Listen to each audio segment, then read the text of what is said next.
The off-season governorship election in Edo State will be coming up in September this year, and the major candidates have been politicking. They've just finished conducting the primaries from PDP to the Labour Party and to the APC. Now, the main focus of this video is the mode of campaign of one of the candidates.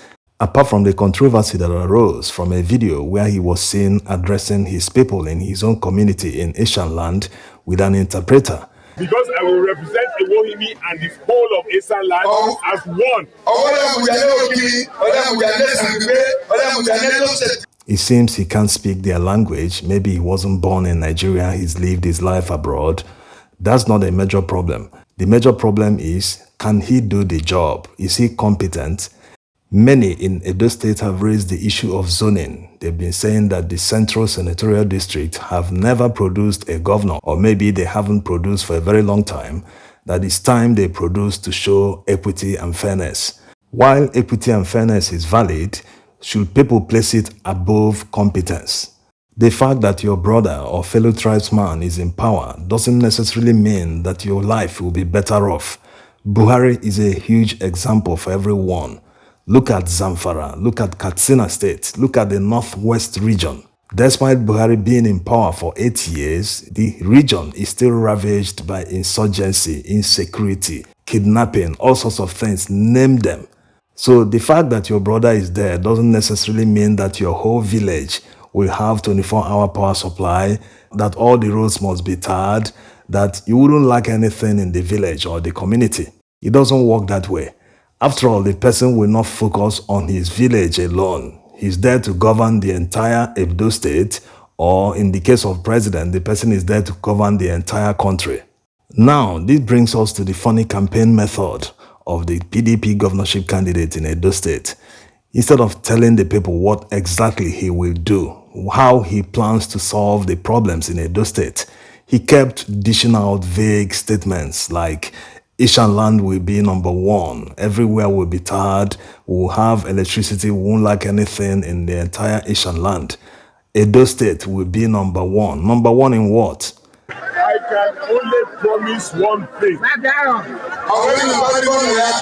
the name of my father, my mother, my family, my brother, all of us and all of you, my brethren and sisters, I promise one thing. If you support me through this process, Ewohimi will be a different town. It will be a different empire. And Edo State will be the #1 state in Nigeria. And by the grace of God Almighty, if we Ewohimi people get this governorship, we will get everything by God's grace. He kept ending nearly every statement with "by the grace of God." This campaign should be issue-based. Everyone should have learned the lesson from the past election. If someone is not telling you exactly what he's supposed to do, this should be a huge red flag. Knowing the language or not isn't necessarily a huge problem. He can communicate. After all, Edo State ranks high in literacy. Virtually everyone in Edo State can speak Pidgin English, so communication won't be a problem. The most important thing should be issues. Tell people exactly what you plan to do so that they will understand and buy into your vision to change their lives, to turn around the state for better. Edo State is seriously endowed with natural resources. The outgoing governor, Obaseki, actually partnered with an IPP, and it seems that the power they are generating, part of that power is only supplied to the government house and other utilities. The remaining power they are generating is pushed to the national grid. Imagine if some of that power is pushed to a manufacturing cluster where they will manufacture goods that will be sold in not just Edo State, but the entire Nigeria at large. So these are the issues. These are things the governorship aspirants should be explaining to the people to make them understand. Yes, they will still do debates, but it's still good to start at the basic level to explain to people so that they buy into your vision. Not making vague statements like, this one will be number one, we'll do this one, we'll do that one. No, just focus on the issues. Controversies must arise in politics. They did the same thing to GRV in Lagos, the Labour Party candidate in the past governorship election. They said he couldn't speak Yoruba. How is he going to be the governor of Lagos State if he can't communicate in Yoruba language? I am a true Esan boy. I'm not going to use homeboy because they've used it badly. I am a true Esan boy.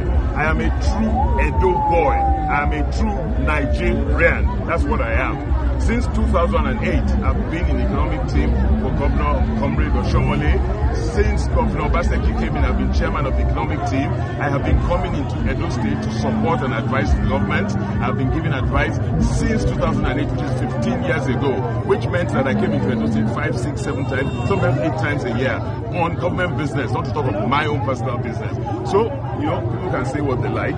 Yes, that's the governorship candidate defending himself after people raised the fact that he cannot speak his local language. He can't speak Ishan or whatever language they speak. As usual, we are tracking the election. We'll be bringing you updates as time goes up till the election day. Thanks for watching. We need a leader where you get integrity.